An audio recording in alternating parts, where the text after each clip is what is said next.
She was just 23 years old, young, full of hope and ready to embrace a new chapter. Her name was Sandra Birchmore, and she had everything to live for. She was excited, overjoyed even, to become a mother. "I can't wait to hold my baby," she told a friend. "I'm nervous, but this feels like the start of something amazing." But that start never came. On a cold February night, Sandra was found dead in her apartment. The scene told one story, a suicide. But the truth? It was far darker. Sandra didn't take her own life. She didn't choose to end her story. Her life and the life of her unborn child was stolen. The person responsible? A man who wore a badge. A man who swore an oath to protect. Someone she trusted with her life. Sandra Birchmore's death wasn't just a tragedy. It was a betrayal. A system that was supposed to protect her failed her at every turn. But here's the thing. Sandra's story doesn't have to end here. Her voice doesn't have to be silenced. Before we go any further, we need your help to keep Sandra's story alive. Subscribe to our channel, share this video, and join us in demanding justice, not just for Sandra, but for every victim whose voice has been taken away. Now let's begin. This is the story of Sandra Birchmore, a life stolen, a voice we won't let fade. Sandra Birchmore was the kind of person people gravitated toward.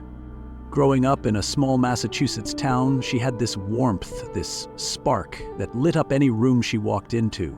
She was kind-hearted, always looking out for others, and full of ambition. Sandra wasn't the type to dream small. At just 12 years old, she found her calling, or so she thought, when she joined the Police Explorers program. To Sandra, it was more than just an after-school activity. It was the first step toward her dream of becoming a police officer. She loved the idea of helping people, of making her community safer. In the program, Sandra stood out. She was eager to learn, always raising her hand, always asking questions. She saw the officers as role models, figures of authority she could trust and aspire to be like. Among them was Officer Matthew Farwell, a mentor in the program and someone she looked up to. At first, their interactions seemed innocent. Sandra admired him. He was older, experienced, and carried himself with the confidence of someone who knew his place in the world. For a girl who was still figuring out her own path, that was magnetic. But Sandra was also vulnerable. She had her insecurities like anyone her age. She wanted to belong, to be accepted, to feel important. And Farwell, he saw that. He saw her admiration, her trust, and he used it to lay the groundwork for something far more sinister. Sandra didn't know it then, but the man she looked up to would soon begin crossing boundaries that no mentor, no officer, no adult should ever cross. What started as guidance would slowly morph into manipulation. And yet, to everyone around her, Sandra was just a bright, ambitious girl chasing her dreams, completely unaware of the storm brewing in the shadows. Matthew Farwell wasn't just a police officer. He wasn't just a mentor in the Police Explorers program. He was a man who knew how to wield power, how to use it to his advantage. And Sandra? She was his target. It started subtly. A kind word here, extra attention there. Farwell positioned himself as someone Sandra could rely on, someone who believed in her potential. For a teenage girl eager for approval, it felt good to be noticed. But what Sandra didn't realize was that Farwell wasn't just mentoring her, he was grooming her. Experts describe grooming as a slow, calculated process. It's about building trust, breaking down boundaries, and isolating the victim. And Farwell followed that blueprint to the letter. He began crossing lines, comments that seemed just a little too personal, moments that felt just a little too intimate. As Sandra grew older, those boundaries continued to erode. Farwell was no longer just a trusted officer or a mentor. He became something far more controlling, far more dangerous. He used his authority to manipulate her, to make her feel like she owed him something. And the system? The system that was supposed to protect girls like Sandra? It failed her. Farwell's position as an officer gave him a shield of respectability. Who would question the intentions of a man in uniform? But behind that badge, Farwell's actions were anything but honorable. He exploited Sandra's trust, her admiration, and her vulnerability. And he wasn't just violating her as a person, he was violating the very oath he had sworn to uphold. By the time Sandra was an adult, the relationship had shifted entirely. Farwell's manipulation was no longer just emotional, it was physical. He was no longer just a mentor, he was an abuser. And yet, he continued to operate with impunity, his position protecting him from scrutiny. This wasn't just a personal failure. This was a systemic one. Sandra's story is a chilling reminder of what happens when power is unchecked, when authority is abused, and when the very institutions meant to safeguard the vulnerable instead allow predators to thrive. For Sandra, the weight of this manipulation was crushing, and as we'll soon uncover, the consequences of Farwell's actions would go far beyond what anyone could have imagined. In late 2020, Sandra Birchmore's life changed in a way she never anticipated. Amidst the chaos and confusion of her relationship with Matthew Farwell, she discovered something that gave her hope. She was pregnant. For Sandra, this was more than just a piece of news. It was a lifeline, a chance to pour her love into someone who would love her unconditionally. Sandra's excitement was palpable. She texted friends about baby names, started bookmarking websites for nursery decor, and even made plans for a maternity photo shoot. This wasn't just a pregnancy to her, it was a fresh start, a new chapter, and in her mind, Farwell would be part of it. When she broke the news to him, her texts were filled with exclamation points and happy emojis. "You're going to be a dad," she wrote. She imagined a future where they could leave the complications behind and focus on building a family. But Farwell's reaction was anything but joyful. His replies were curt, cold, and dismissive. He wasn't just uninterested, he was panicked. For him, the pregnancy wasn't a miracle, it was a threat. A child meant responsibility, a connection to Sandra he couldn't escape, and most damning of all, a risk to his carefully constructed double life. Farwell's panic quickly turned to anger. He began accusing Sandra of trying to trap him, of ruining his life. The messages he sent were cruel, demeaning, and full of blame. Sandra, ever the optimist, tried to reassure him. "We can figure this out together," she said. "This baby is a blessing," she told. But for Farwell, there was no together. His entire existence hinged on secrecy, on keeping the truth about his relationship with Sandra hidden from his family, his colleagues, and the world. The pregnancy was a crack in his facade, one that threatened to bring his entire life crashing down. Experts say that when abusers feel their control slipping, they often escalate. It's a pattern seen time and time again. Manipulation turns to threats, threats turn to violence. Sandra had unknowingly reached the breaking point in her relationship with Farwell. As the weeks went by, Sandra's joy began to dim. Farwell's messages grew colder, his visits less frequent, and when he did see her, it was clear he was more concerned with covering his tracks than supporting her. He pressured her to stay quiet about the pregnancy, to avoid telling anyone who the father was. Sandra, vulnerable and still clinging to the idea that he cared, complied, but behind the scenes, Farwell was plotting. He wasn't thinking about fatherhood. He was thinking about damage control. The months that followed were a nightmare for Sandra. The man she once trusted was now her greatest source of pain. And yet, even in the face of his rejection, she held on to hope. She believed that, when the baby arrived, everything would change. She thought the man who had once promised to protect her would finally step up. But Farwell had no intention of stepping up. For him, the pregnancy wasn't just inconvenient, it was dangerous. And in his mind, there was only one way to eliminate that danger. February 2021. Sandra Birchmore was just weeks away from her due date. She had already picked out a name for her baby and was making plans for their future together. She thought she had time to figure out her relationship with Farwell, time to prepare for motherhood, time to start a new chapter. But time was the one thing she didn't have. The night of February 4th, Sandra's apartment was quiet. She had spent the evening texting a friend about her baby shower, excitedly sharing ideas for decorations and food. But amidst the cheerful messages, there was a sense of unease. Sandra had mentioned that Farwell was coming over to talk. What exactly they discussed that night remains a mystery, but what happened next is horrifyingly clear. Sometime between 9 p.m. and midnight, Sandra's life came to a violent end. Farwell, desperate to maintain his secrets, made his move. Using his training as a police officer, he orchestrated a scene so calculated, so cold, it could only have been the work of someone who believed they were untouchable. Sandra's body was discovered the next morning in her apartment. At first glance, it appeared to be a suicide. The scene was meticulously staged. pills scattered on the counter, a handwritten note left on the table. But something didn't add up. The note, while carefully worded, didn't sound like Sandra. It was detached, devoid of the emotion you'd expect from someone taking such a final step. And then there were the pills. Sandra's friends knew she wasn't taking any medications, let alone the type found at the scene. As investigators began piecing together the evidence, more inconsistencies emerged. The position of her body, the timing of her death, the absence of any signs of struggle, it all pointed to one conclusion. This was no suicide. Farwell's knowledge of police procedures gave him an advantage. He knew how to manipulate a crime scene, how to make it look convincing. But what he didn't account for was the people who knew Sandra best. Her friends and family immediately raised alarms. They described her as excited about the future, thrilled about becoming a mother. They pointed out that she had been making plans, buying baby clothes, and decorating her nursery. Nothing about her behavior suggested she was suicidal. And then there were the messages, hundreds of them, between Sandra and Farwell. Messages where she expressed her excitement about the baby, where she begged him to be part of their child's life, where she confided in him about her fears and dreams.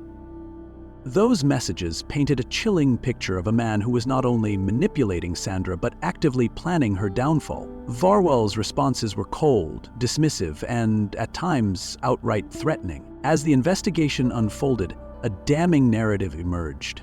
Farwell, faced with the possibility of his secrets being exposed, had taken the ultimate step to silence Sandra forever. And in doing so, he had robbed not just her, but her unborn child of their future. This wasn't just a crime of passion, this was a calculated act by a man who believed his badge made him untouchable.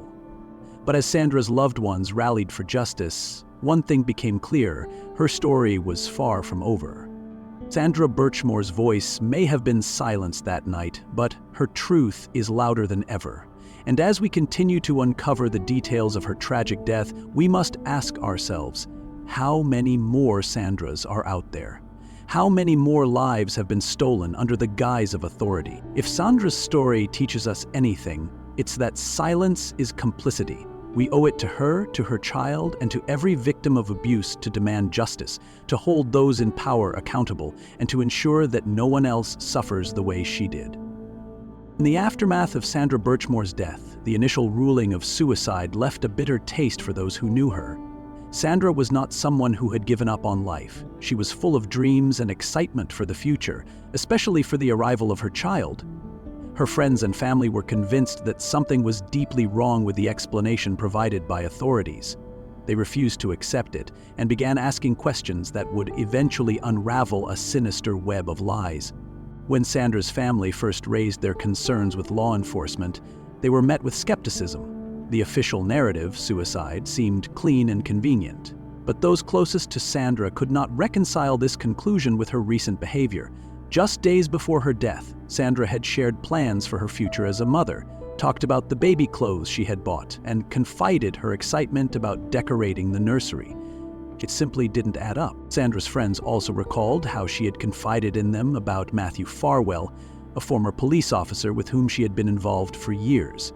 While they had sensed that her relationship with Farwell was unhealthy, they never fully understood the extent of his control over her until after her death. Farwell, it seemed, was at the center of Sandra's struggles, and her loved ones began to wonder if he was also at the center of her untimely demise. Sandra's family took their concerns to the public. They turned to social media and local journalists, sharing their doubts about the case and the unanswered questions surrounding her death. As their voices grew louder, so did the pressure on law enforcement to investigate further. It wasn't long before the focus shifted to Matthew Farwell. At first glance, Farwell's background as a former police officer seemed to insulate him from suspicion. He was a man who had served his community, someone trained to protect and uphold the law. But as investigators began to dig deeper, a darker picture emerged. Farwell's relationship with Sandra had not only been inappropriate, but also exploitative and abusive. An internal affairs investigation was launched to examine Farwell's conduct during his time as an officer. Investigators found that his relationship with Sandra had begun when she was a teenager, a clear violation of professional and ethical boundaries. Farwell had used his position of authority to manipulate and control her, a pattern that continued long after he left the force. The investigation also uncovered evidence of Farwell's attempts to cover his tracks after Sandra's death, further implicating him in her murder. The investigation into Farwell's conduct revealed a chilling reality. Sandra's death had been staged to look like a suicide. The scene was meticulously arranged to mislead investigators, but forensic evidence told a different story. Bruises and injuries on Sandra's body suggested a violent struggle, and the so-called suicide note lacked personal details, raising doubts about its authenticity. These inconsistencies painted a picture of a calculated and deliberate act designed to silence Sandra forever. Farwell's arrest in mid-2021 marked a turning point in the case. It was a moment of both relief and anguish for Sandra's family and friends. On one hand, they finally had confirmation of what they had suspected all along. Sandra's death was not a suicide. On the other hand, the arrest brought with it the painful realization of just how much Sandra had suffered at the hands of someone she trusted. The arrest also sparked a broader conversation about the systemic failures that had allowed Farwell's behavior to go unchecked for so long. Advocates and legal experts began to speak out about the need for greater accountability within law enforcement.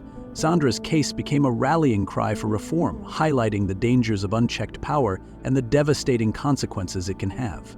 One of the key challenges during the investigation was overcoming the culture of silence that often surrounds cases involving law enforcement personnel.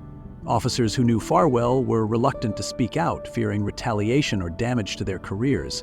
This reluctance only underscored the need for systemic change. Legal experts called for stronger protections for whistleblowers and independent oversight of internal investigations to ensure accountability. As the case progressed, Sandra's friends and family played a central role in keeping her story alive. They attended court hearings, spoke to the media, and organized community events to honor Sandra's memory.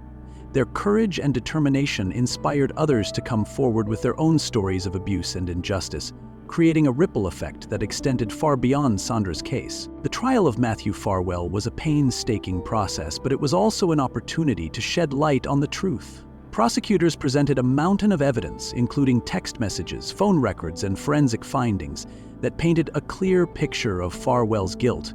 The messages revealed a pattern of manipulation and control, with Farwell using his position as a former officer to intimidate Sandra and keep her isolated from those who could help her. Expert testimony during the trial highlighted the psychological toll that abusive relationships can take on victims. Sandra's story was a stark reminder of how abusers often use power and control to break down their victims' sense of self-worth. But it was also a testament to Sandra's strength and resilience. Despite everything she endured, she continued to dream of a better future for herself and her child. The verdict brought a measure of justice for Sandra and her family. Farwell was found guilty of multiple charges, including murder and obstruction of justice. For Sandra's loved ones, the verdict was a bittersweet victory. While it could never bring Sandra back, it was a step toward holding her abuser accountable for his actions. Sandra's case also had a profound impact on the broader community. It prompted calls for legislative changes to address gaps in the system that had allowed Farwell's abuse to go unnoticed for so long. Advocates pushed for mandatory reporting requirements, better training for officers on recognizing and addressing abuse, and stronger penalties for those who abuse their authority. But perhaps the most lasting legacy of Sandra's story is the awareness it has raised about the importance of speaking out. Sandra's family and friends refused to be silenced, and their persistence ultimately led to justice. Their courage serves as a powerful reminder that even in the face of overwhelming odds, change is possible. Sandra Birchmore's story is a heartbreaking example of the devastating impact of abuse and betrayal. But it is also a story of resilience, courage, and the power of community. By refusing to accept the official narrative, Sandra's loved ones ensured that her voice was not silenced. They fought tirelessly for the truth, and in doing so, they shone a light on the systemic issues that allowed her abuser to operate with impunity. Sandra's case has sparked important conversations about accountability and reform within law enforcement. It has highlighted the need for greater oversight, better training, and stronger protections for victims of abuse. And it has reminded us all of the importance of standing up for what is right, even when it feels like the odds are stacked against us. As we remember Sandra Birchmore, we must also ask ourselves how we can prevent tragedies like hers from happening in the future. How can we create systems that protect the vulnerable and hold those in power accountable? How can we ensure that no one else has to endure the pain and suffering that Sandra experienced? The answers to these questions are not easy, but they are necessary. Sandra's story is a call to action for policymakers, for law enforcement, and for all of us. By working together, we can honor her memory and create a future where justice is not just a dream, but a reality. Sandra's life was cut short, but her legacy lives on. Through the efforts of her family, friends, and advocates, her story continues to inspire change and demand accountability. Let us remember Sandra not only for the pain she endured, but also for the strength and resilience she showed in the face of unimaginable adversity.